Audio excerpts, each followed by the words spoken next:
जब अधर्म की जड़ें धरती को निगलने लगती हैं, जब सत्य का प्रकाश अंधकार में दबने लगता है और जब मनुष्य ये भूल जाता है कि उसके ऊपर भी एक परम शक्ति है, तब पुकार उठती है ये सृष्टि अपने रक्षक को, अपने प्रभु को। तभी होता है अवतरण उस देव का जिसकी पदचाप से समय स्वयं थर्रा उठे। युगों से चला आ रहा है ये विश्वास कि जब अंतिम संग्राम होगा तब धर्म और अधर्म आमने सामने होंगे और वहीं से प्रारंभ होगा एक नए युग का सवेरा। कल युग का अंतिम पड़ाव जब अधर्म अपने चरम पर होगा, तब एक साधारण से ग्राम में जन्म लेंगे दिव्य बालक, परंतु उनका उद्देश्य होगा असाधारण। वे केवल जन्म लेने नहीं आएंगे, बल्कि अधर्म के विनाश का संकल्प लेकर अवतरित होंगे।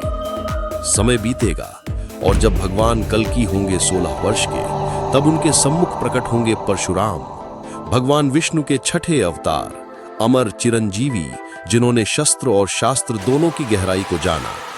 वे देंगे कल्कि को वो ज्ञान जहां धनुष की डोर और तलवार की धार न्याय का प्रतीक बनेगी। वे सिखाएंगे कि शक्ति का उपयोग केवल रक्षा के लिए होता है, न कि उत्पीड़न के लिए। पर यह केवल अस्त्रों का प्रशिक्षण न होगा, बल्कि ये होगा धर्म के पुनर्जन्म का मार्ग, क्योंकि अधर्म केवल राक्षसों में नहीं बल्कि मनुष्य के भीतर पनप चुका होगा।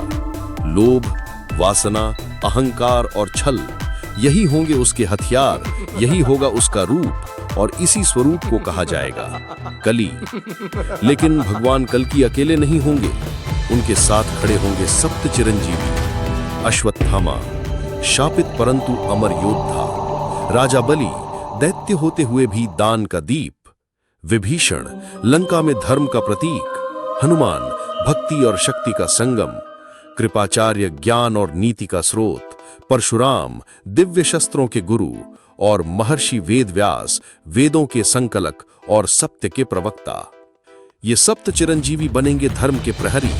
उनकी उपस्थिति से अधर्म स्वयं कांप उठेगा, परंतु अधर्म के पास भी होगा विकराल रूप। कली के साथ होंगे उसके सेनापति भीकासुर और उसके पुत्र कोक विकोक, जिन्हें ब्रह्मा से मिला ऐसा वरदान कि जब तक एक जीवित है दूसरे को कोई मार नहीं सकता। यही वरदान उन्हें अमर के समकक्ष बना देता है। उनकी सेना केवल राक्षसों की न होगी, बल्कि वो होगी मनुष्य के भीतर से उपजी अंधकार की सेना, वासना से, द्वेष से, घृणा से और लालच से जन्मी। तब होगा अंतिम युद्ध। धरती कांप उठेगी, आकाश थम जाएगा, कली आकाश से अंधकार बरसाएगा, पर भगवान कल्कि अपने दिव्य अश्व पर आरूढ़, हाथों में युगांत नामक तलवार लिए उस अंधकार को चीर देंगे। एक ही प्रहार होगा और अधर्म का अंत हो जाएगा। कली की चीख युगों तक गूंजेगी, परंतु फिर सृष्टि मौन हो जाएगी। वो युद्ध केवल राक्षसों का अंत न होगा, बल्कि मानवता के पुनर्जन्म का उत्सव होगा। धर्म की महाविजय होगी और सत्य युग का पुनः आरंभ। और फिर होगा कल्कि का विवाह देवी पद्मा से, जो स्वयं लक्ष्मी का स्वरूप होंगी। ये मिलन केवल दो आत्माओं का नहीं होगा, बल्कि ये होगा सृष्टि और सनातन धर्म के पुनर्मिलन का क्षण। धरती पर पुनः शांति बरसेगी, धर्म अपने सिंहासन पर आसीन होगा और प्रारंभ होगा नया युग, जहां न होगा छल, न होगा पाप, केवल प्रेम, धर्म और प्रकाश।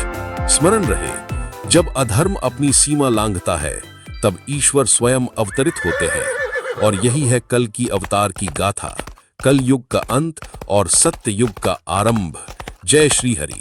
ऐसी ही रहस्यमय कहानी देखने के लिए हमारे चैनल मिस्टिक भारत को लाइक एवं सब्सक्राइब करें।